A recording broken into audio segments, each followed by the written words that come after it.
Assalamualaikum warahmatullahi wabarakatuh. Salam hebat dan semangat untuk kalian semua, para pembelajar hebat. Warga belajar PKBM Cendekia Lampung Tengah. Baik, dalam pertemuan kali ini kita akan membahas masih tentang teks laporan hasil percobaan. Kita sudah menginjak ke unit 2 ya. Selanjutnya, apa saja yang kita bahas?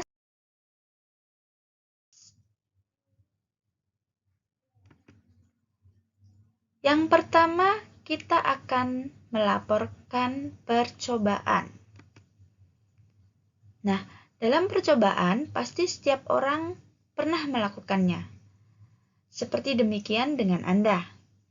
Percobaan untuk mendapatkan hasil yang lebih efisien, membuktikan sebuah pendapat, atau menemukan suatu inovasi. Tentu saja tidak semua orang bisa menuliskan dalam suatu laporan. Sebagian besar lebih memakai atau menyimpan di dalam memori otaknya. Nah, dari pemaparan ini bisa ditarik ya. Jadi setiap orang itu tidak bisa membuat suatu atau menuliskan suatu laporan. Biasanya seseorang itu lebih menyimpan dalam memori atau otaknya, begitu ya.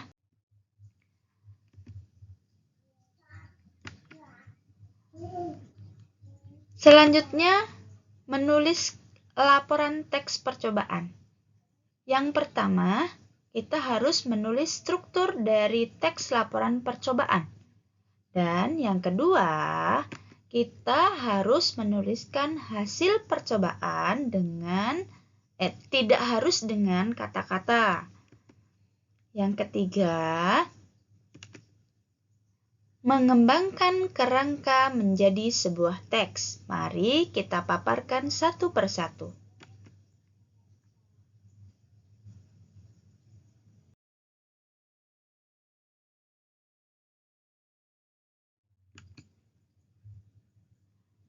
Penulisan teks laporan hasil percobaan harus memperhatikan 3 poin yang tadi. Apa saja? 3 poinnya antara lain adalah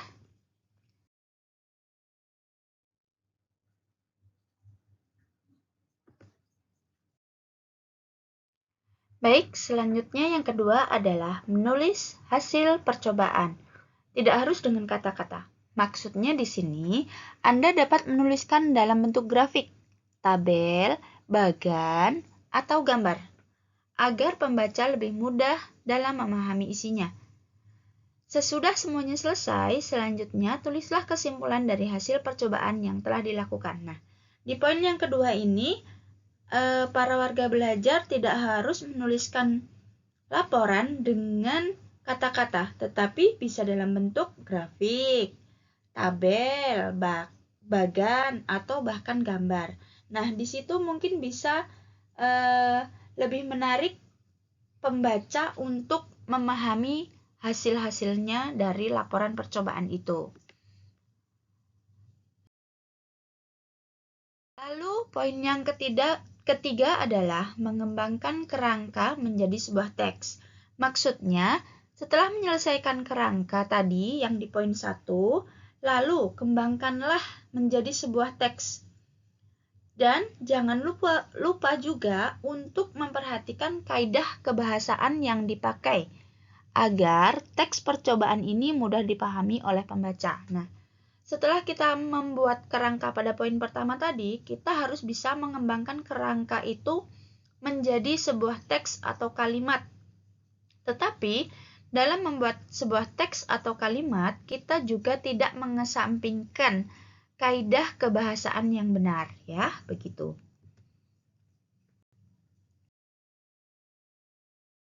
Penulisan kerangka menjadi sebuah teks dapat dilakukan sebagai berikut, yaitu yang pertama, judul percobaan.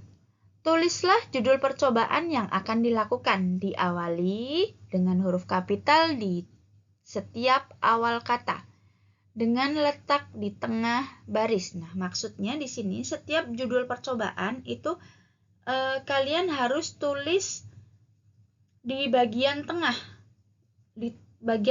Nah, dan harus juga diawali dengan huruf kapital di setiap awal kata, begitu ya. Yang kedua adalah tujuan percobaan. Tuliskan sebuah tujuan percobaan yang akan kamu lakukan.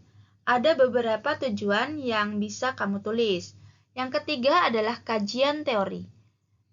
Di dalam kajian teori, tuliskan landasan teori yang mendasari percobaan yang akan dilakukan dengan mencari sumber-sumber belajar atau buku pelajaran atau juga dapat diakses melalui internet. Teori yang diperoleh disusun dengan logis, hierarkis, dan sesuai dengan keruntutan ilmu. Setelah mengkaji sebuah teori, kemudian susunlah sebuah hipotesis berdasarkan hasil kajian teori dan sesuaikan dengan tujuan percobaan yang akan kamu buat.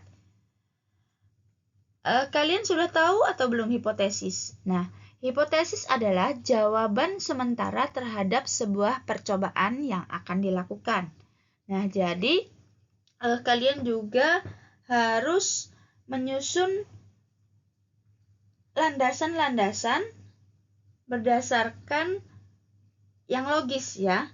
Setelah itu kemudian kalian bisa menyusun hipotesis. Apa tadi hipotesis?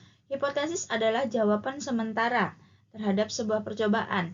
Dan lakukan atau susunlah hipotesis itu menjadi kajian teori yang disesuaikan dengan tujuan percobaan awal. Selanjutnya yang keempat adalah alat dan bahan. Tuliskan alat yang memang benar digunakan pada saat percobaan itu.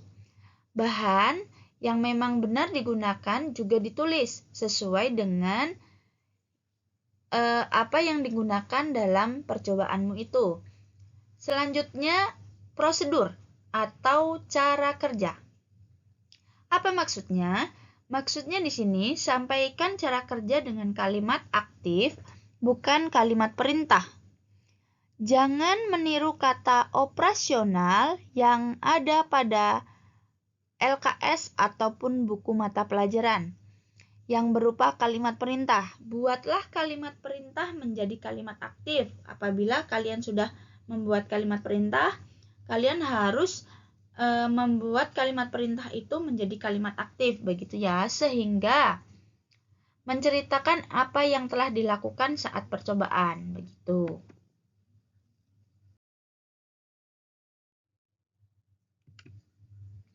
Dan selanjutnya adalah hasil pengamatan. Nah, di dalam hasil pengamatan, kalian harus menuliskan sesuai dengan apa yang didapat dalam percobaan. Data dapat ditulis secara deskriptif atau dalam bentuk tabel hasil pengamatan. Lakukan pengamatan sebaik-baiknya saat melakukan percobaan sehingga diperoleh data yang akurat dan reliable. Selanjutnya adalah analisis data dan pembahasan. Pada saat melakukan analisis data, diperlukan pemikiran yang kritis dan pemaparan teori yang telah ditulis dengan mengandalkan atau mengadukan hasil pengamatan. Hasil dibahas secara deskriptif atau perhitungan, jika ada ya, dan menerapkan sebuah konsep yang ada serta menggunakan teori dan tinjauan dari berbagai sudut pandang. Selanjutnya adalah kesimpulan dan saran. Tuliskan sebuah kesimpulan dengan ringkas sesuai dengan tujuan percobaan. Selanjutnya yang terakhir adalah daftar pustaka. Nah, setelah kalian melakukan sebuah percobaan, di akhir kalian juga harus menyusun sebuah daftar pustaka. Bagaimana cara menyusun sebuah daftar pustaka? Nah, penulisan daftar pustaka harus mengikuti tata caranya, yaitu yang pertama adalah nama pengarang, tahun terbit, judul buku, kota penerbit, dan penerbitnya dari mana, begitu. Selanjutnya, di sini ada sebuah contoh teks laporan hasil percobaan ya. Bisa dibaca, yaitu tentang teks laporan hasil percobaan membuat teleskop sederhana. Di situ ada tujuannya. Tujuannya adalah pembuatan teleskop bertujuan agar dapat digunakan untuk mengamati benda-benda langit. Kajian teorinya juga dijelaskan di situ.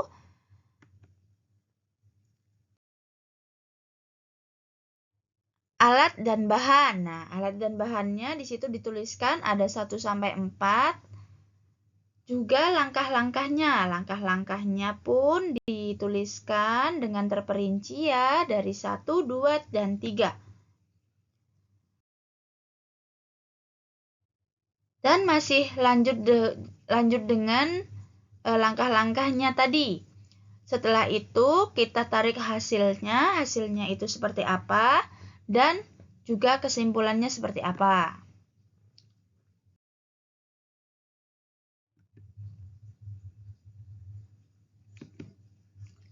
Selanjutnya adalah kaidah kebahasaan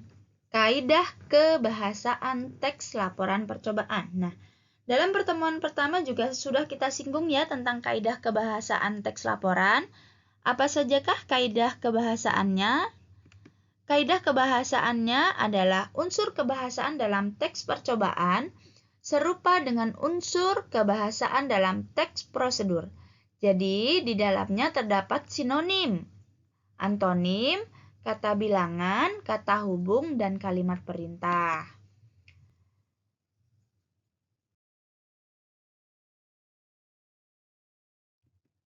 Selanjutnya adalah yang pertama. Seperti tadi dijelaskan menggunakan sinonim atau antonim. Sinonim dan antonim. Maksudnya adalah pada teks laporan percobaan biasanya terdapat kata-kata yang bersinonim atau bahkan berantonim. Biasanya kata-kata ini terdapat pada bagian langkah-langkah percobaan, begitu ya. Yang kedua adalah menggunakan kata bilangan. Bagaimana contohnya? Pada teks laporan percobaan akan ditemukan kata bilangan yang menunjukkan jumlah bahan yang digunakan dalam sebuah percobaan. Seperti contohnya 4 buah, 2 tetes, begitu. Atau bisa jadi 5 lembar, dan lain sebagainya.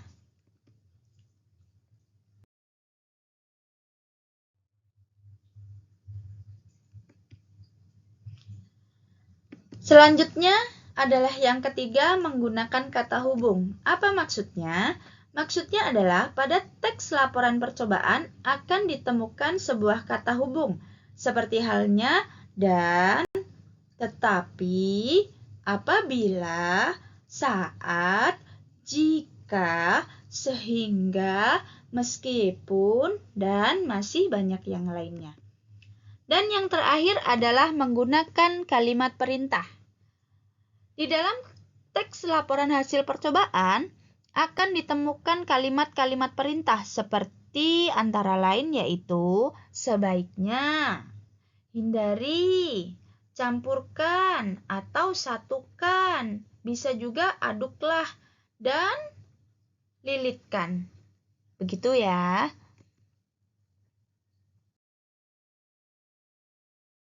Ya, pemaparannya cukup.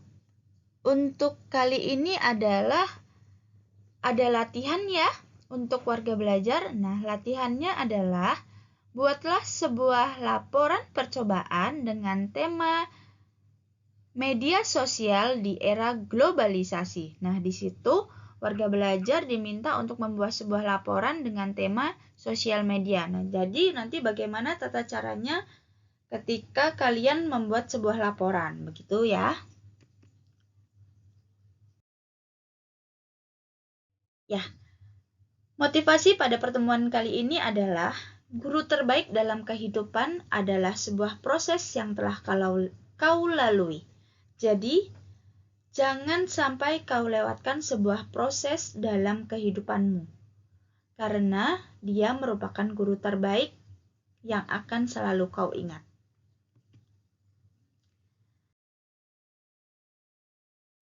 Ya, baik, cukup sekian pertemuan kali ini. Saya rasa cukup.